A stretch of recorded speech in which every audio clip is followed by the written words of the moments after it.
So my brother, if you look here, so you see how you start remove ICT. I already measurement the hard drive now, measurement the power 19.60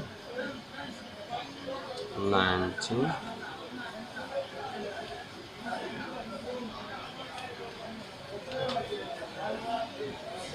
19.57 voltage. So if you measure from here 0.3 0.2, and then if you measure the BIOS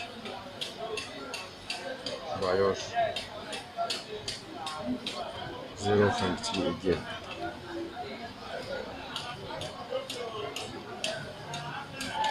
So now let's continue to remove the IC.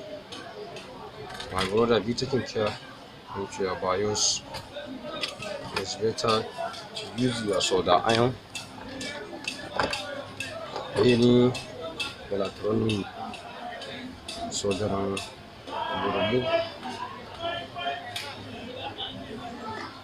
Remove, yeah. I remove the BIOS CMO button. I remove the BIOS CMO battery. My brother, I was using my workstation blower, hand blower, to remove the ice. My brother, if you look here, this is very hot. I'm going to remove. Be taking care of the motherboard.